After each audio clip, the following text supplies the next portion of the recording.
Post-millennial. Would it kill you guys to have a press conference? CNN's Jim Acosta confronts Kamala's spokesperson over campaign dodging media. Why hasn't she had a press conference? She's the vice president. She can handle the questions. Why not do it? Jim, she can't handle the questions. You answered your own question. Come on. This is the reality. The Democrats are running a basement campaign.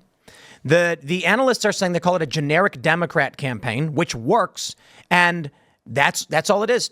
Democrat voters don't care about the country. They don't care about policy. I'm sorry, man. I got to tell you, you go to the average Democrat voter.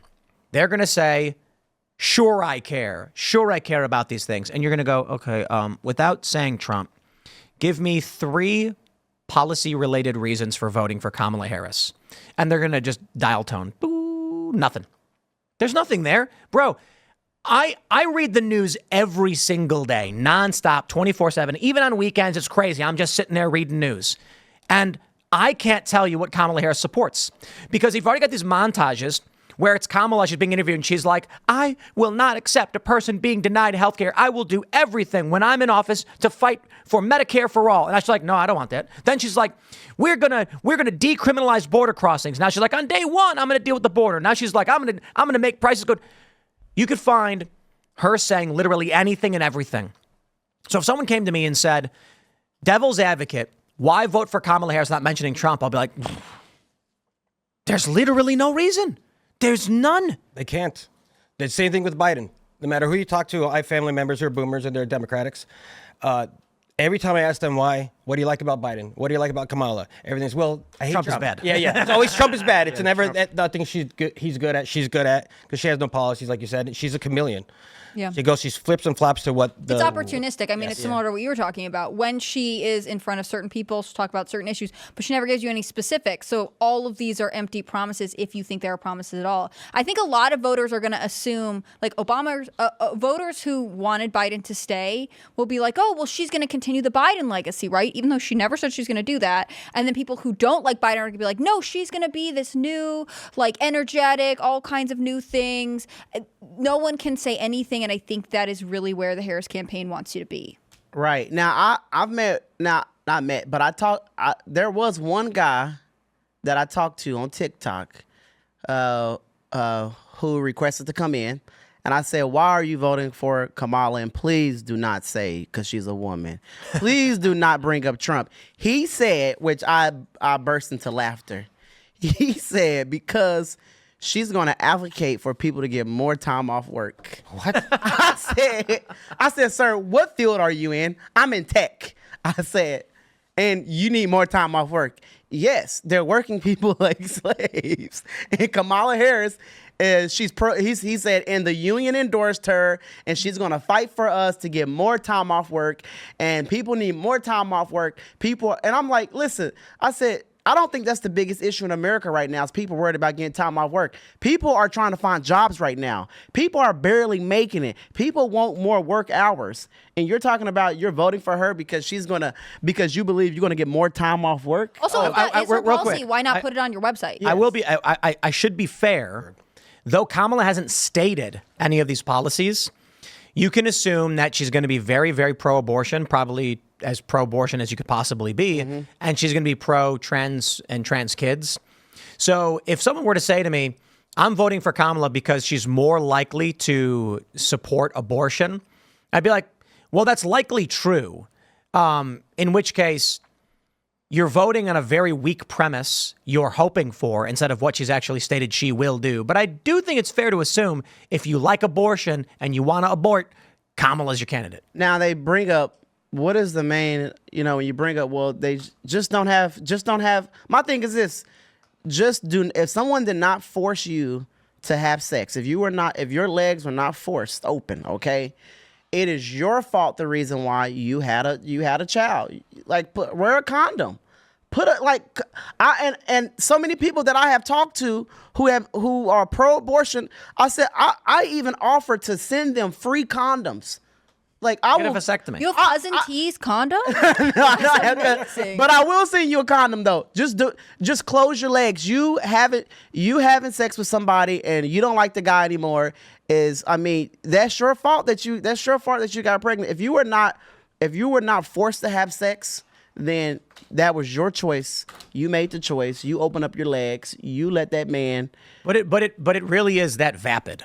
I mean, the argument for abortion is thin, and they'll make up fake reasons Well, like health concerns, they say. Health concerns. but that's not even a consideration for conservative. Conservatives like, okay, deal. Yeah. And then they're like, no.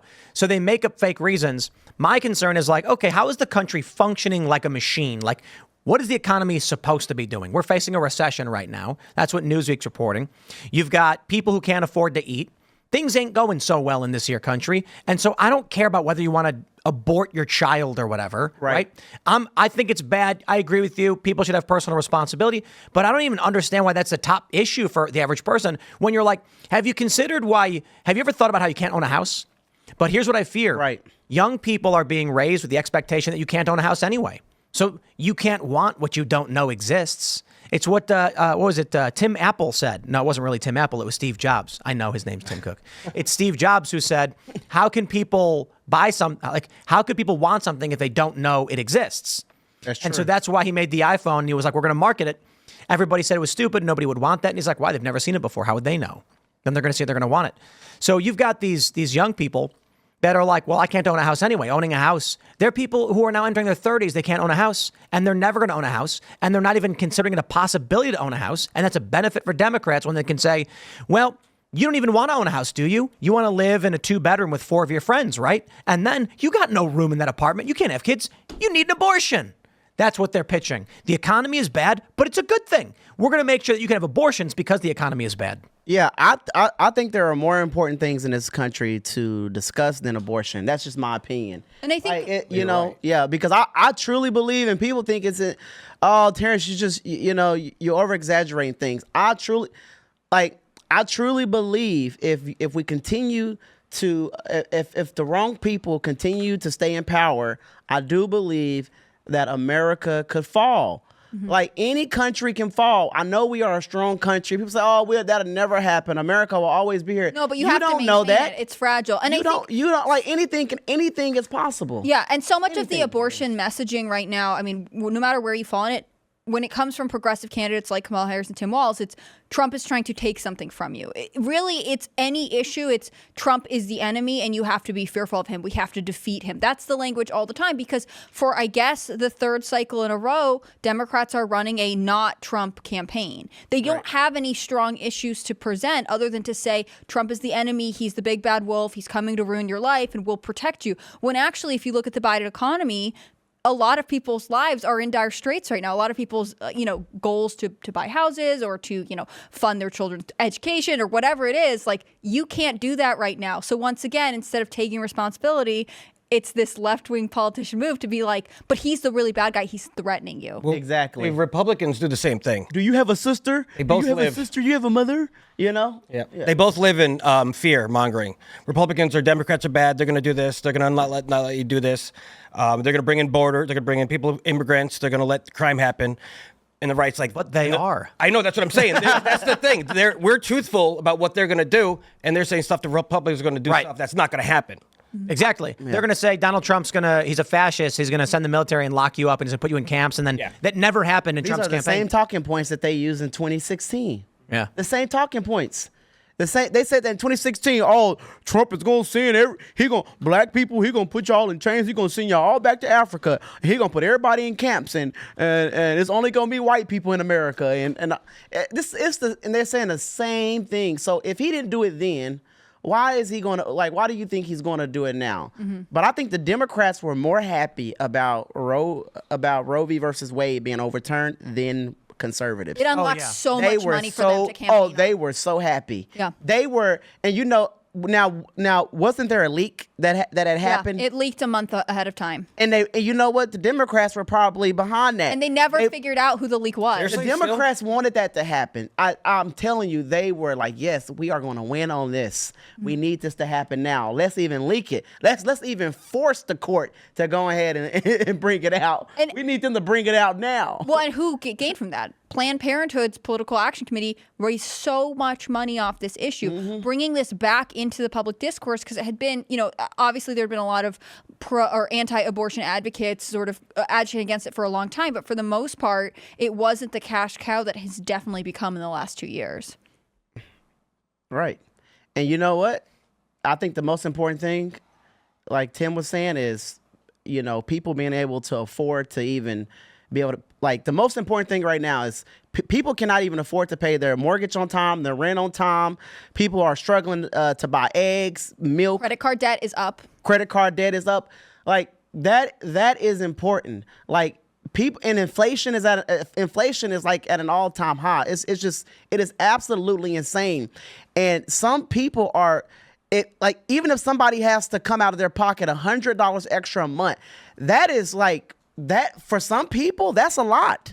Thanks for checking out this clip from Timcast IRL. Make sure to watch the show live Monday through Friday at 8 p.m. Subscribe to this channel, and we will see you all there.